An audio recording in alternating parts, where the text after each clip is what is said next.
بسم اللہ۔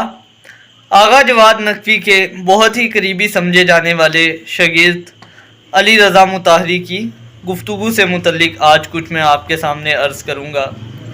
انہوں نے فطرس کی روایت کو رد کرتے ہوئے کہا کہ یہ روایت غلط ہے، اور اس کے غلط ہونے کے لیے انہوں نے دو دلائل دیے۔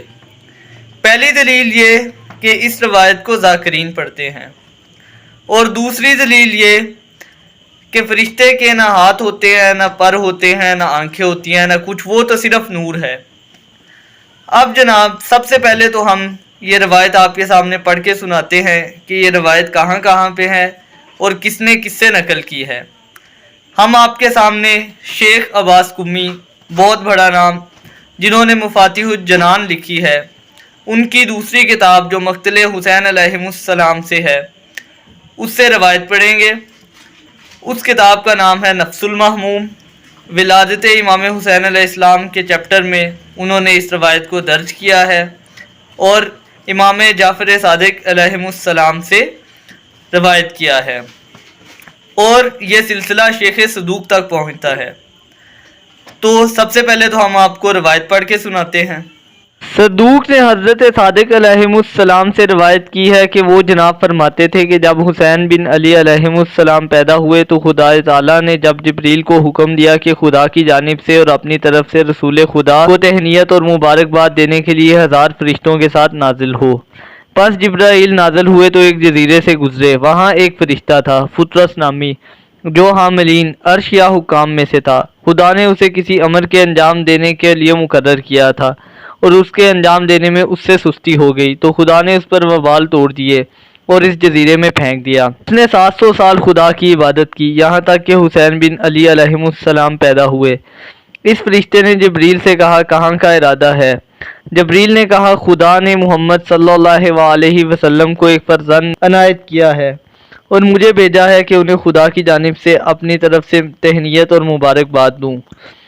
تو اس نے کہا، مجھے بھی اٹھا کر اپنے ساتھ لے چلو، شاید حضرت محمد صلی اللہ علیہ وسلم میرے لیے دعا کریں۔ تو جبریل نے اسے اٹھا لیا۔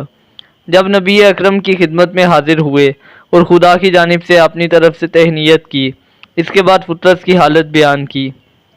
رسول خدا نے فرمایا، اپنے بدن کو حسین بن علی علیہ السلام کے جسم سے ملا اور اٹھ کھڑا ہوا اور کہا، اے رسول خدا، آپ کی امت اس فرزند کو قتل کرے گی، اور اس انعام و احسان کا بدلہ مجھ پر واجب و لازم ہے، لہذا کوئی شخص آن جناب کی زیارت نہیں کرے گا مگر یہ کہ میں اسے آگاہ کر دوں، اور کوئی کرنے والا ان پر سلام نہیں کرے گا مگر یہ کہ میں ان کا سلام ان تک پہنچاؤں، کوئی شخص ان پر صلوات و درود یا نماز نہیں پڑھے گا مگر یہ کہ میں آپ تک پہنچاؤں اور ابلاغ کروں۔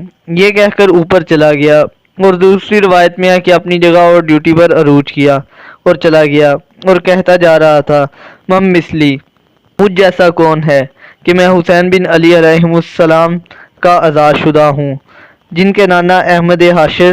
آپ نے روایت سنی۔